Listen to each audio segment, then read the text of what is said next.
예, 아이고, 죄송합니다. 이게, 제가 갑자기 순간적으로 착각했어요. 예, 이게 녹화가 지금 내가 버튼을 잘못 눌렀나 착각했습니다. 예. 계속 녹화가 되고 있었어요. 녹화가 되고 있었는데, 제가 녹화가 안 된다라고 순간적으로 착각했네요. 자,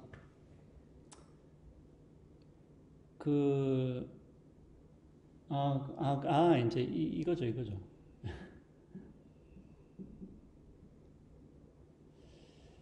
자, 여러분도 갑자기 뭐 그런 생각 들 거예요. 뭐 자살, 조력자살, 안락사 이야기하다가 왜 자꾸 죽음에 대해서 계속 이야기하고 있냐. 이제 이렇게 여러분들의 의문을 가질 수가 있는데, 이 죽음이라는 것은 굉장히 독특한 사건이고, 이것이 가지고 있는 몇 가지 이제 특성들이 있습니다. 그렇기 때문에 이런 것들을 우리가 미리 일단은 파악을 해야지만이 자살과 조력자살, 안락사 요 개념들을 조금 더 정교화할 수가 있다는 것이죠. 그래서 일단은 지금은 죽음에 대해서 조금 더 이야기를 이제 하고 있는 것이죠. 네. 왜냐하면 이렇게 죽음이 나쁜 경우 혹은 죽음이 또 이익이 되는 경우 이런 경우들이 우리가 있다는 것을 인정하는 거하고 인정하지 않는 거하고는 정말 평가가 확연하게 달라져요. 예를 들면은 여러분들 죽음이 제가 아까도 사례를 들어서 이야기를 했지만은 죽음이 이익이 된다라고 볼 수 있는 사례들 그리고 그런 어떤 뭐 나름대로의 해명들을 제가 간략하게 이야기를 드렸는데 만약에 이것을 인정하지 않고 죽음은 무조건 나쁜 것이다 라고 여러분들이 한번 가정을 해보세요.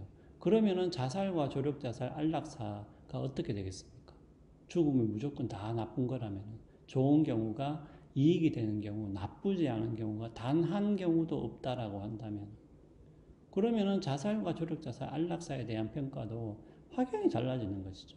예, 무슨 말인지 이제 조금 이해가 가시죠? 예, 그렇기 때문에 죽음이 이익이 되는 경우가 있는가 없는가 이것을 논하는 것은 굉장히 중요한 문제가 되는 것이죠. 자, 그런데 이제 또 우리가 가지고 있는 죽음에 대한 어떤 생각들, 직관들, 믿음들이 또 중요하지 않은 것은 또 아닙니다. 또 그것을 우리가 함부로 무시를 할 수는 없기 때문에 자, 실제로 근데 또 이런 경우도 있어요. 그러니까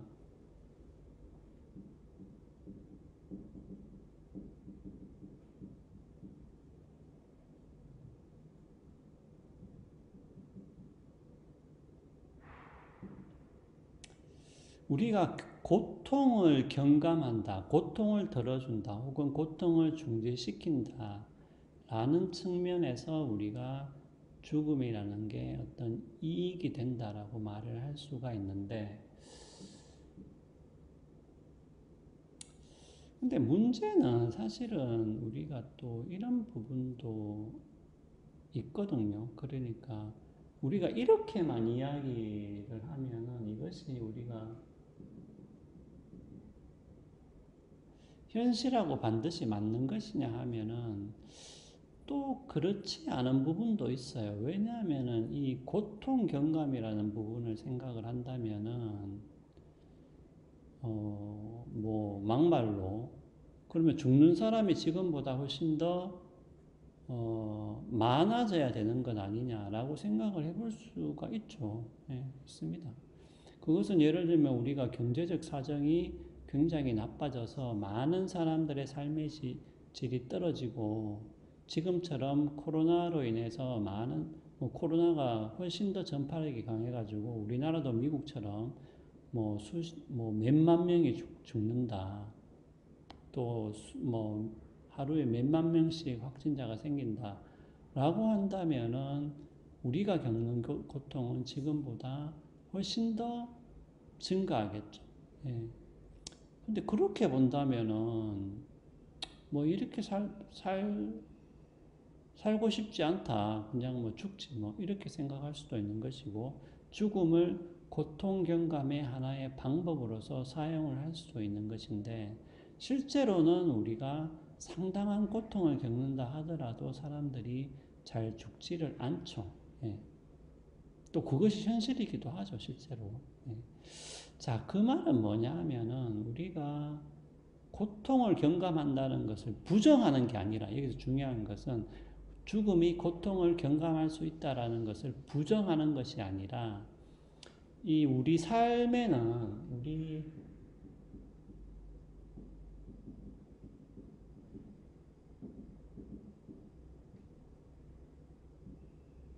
그러니까 우리의 생명 혹은 우리의 삶을 파괴한다는 것은 단순하게 고통이 있다.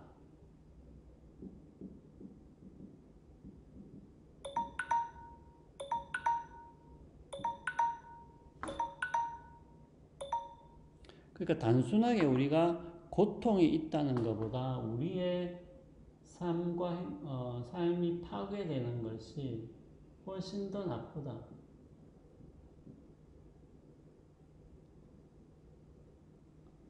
훨씬 더 나쁘다라고 우리가 생각을 할 수도 있는 겁니다. 그리고 실제로 우리가 그렇게 생각을 하고 있는 사람도 있죠.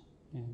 그러니까 우리의 생명이 파괴되는 것이 고통이 있는 것보다 훨씬 더 나쁜 것이기 때문에 우리가 실제로는 잘 안 죽는다. 이렇게 이야기를 해볼 수도 있어요. 또 이런 식의 주장을 펼치는 사람도 분명히 있는 것이죠. 자, 우리가 이제 알람이 울렸지만 제가 보니까 시간이 조금 더 남아있네요. 예, 조금 더 하면 되겠습니다. 자, 그럼 우리가 이제 그 미래 이익을 한번 따져볼 수가 있습니다. 미래 이익을 한번 따져볼 수가 있는데,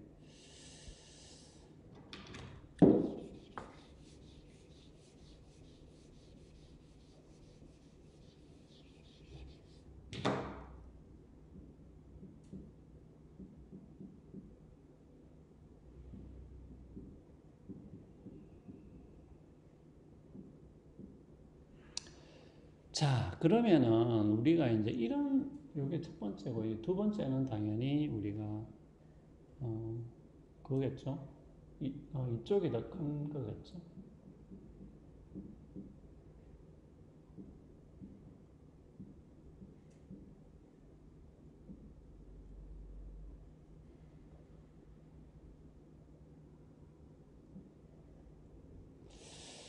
자, 이게 굉장히 이제 미묘한 문제입니다. 여러분들 1번 보세요.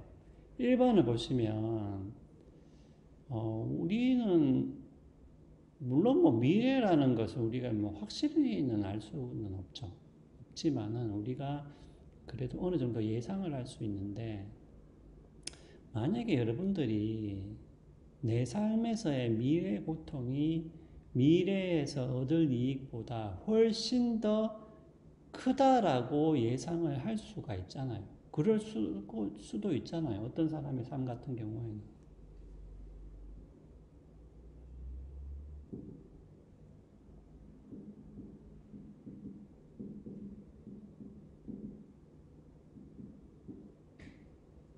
자, 1번 같은 경우에 문제는 이제 여기서 조금 여러분들이 주의해서 봐야 됩니다.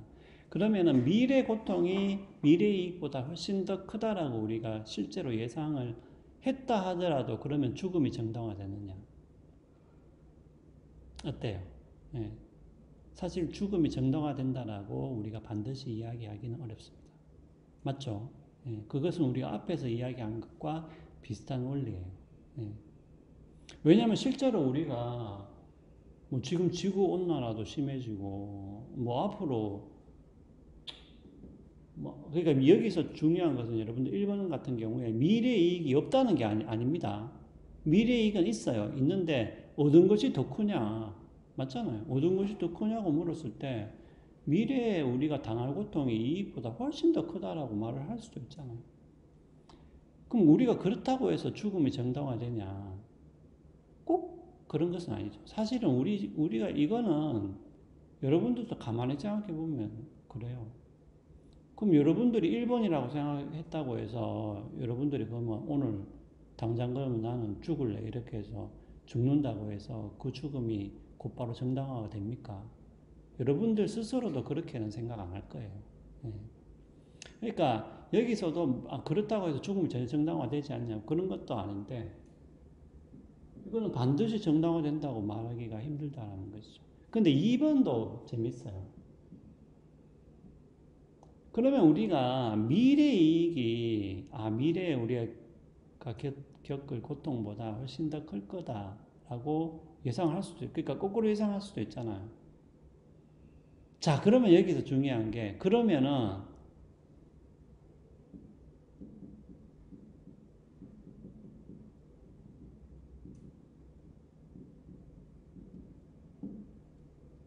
그럼 무조건 살아야 되냐? 라는 결론이 도출되는 거죠. 이것도 가만히 생각해 보면은 꼭 그렇지는 않습니다. 예, 꼭 그렇지는 않아요. 그러니까 아까 예를 든 그게 굉장히 괜찮은 예죠. 그러니까 60세까지는 고통이 없는데 1년 동안 고통받고 그러면 여기서 중요한 것은 뭐예요? 1년 동안 고통을 받고요. 그 다음에 이 고통을 참아내면 10년 동안 행복하게 살 수 있다. 라고 합시다. 그러면 전체적으로는 미래 이익이 미래에 겪을 고통보다 더 크다라고 말을 할 수가 있잖아요. 그러면 이 사람은 1년 동안 계속 고통을 받고 나서 10년을 사는 요 삶을 반드시 선택해야 되냐라고 물었을 때 어때요? 반드시 그런 건 아닙니다. 반드시 그런 건 아니에요. 왜냐하면 더 구체적인 사례를 들어보면 되잖아요. 만약에 여러분들이 전투에 나갔는데 포로가 됐는데 1년 동안 잡혀서 고문을 받는다.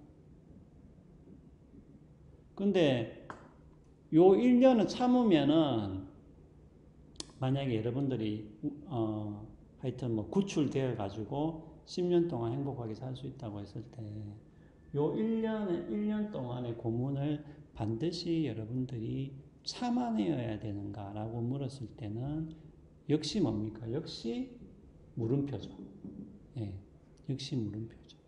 그러니까 우리가 이것을 참아내야 한다라고 말을 하기가 상당히 곤란하다는 겁니다. 참을 수도 있다라고 우리가 이야기는 해볼 수 있는데, 예, 그러니까 이것도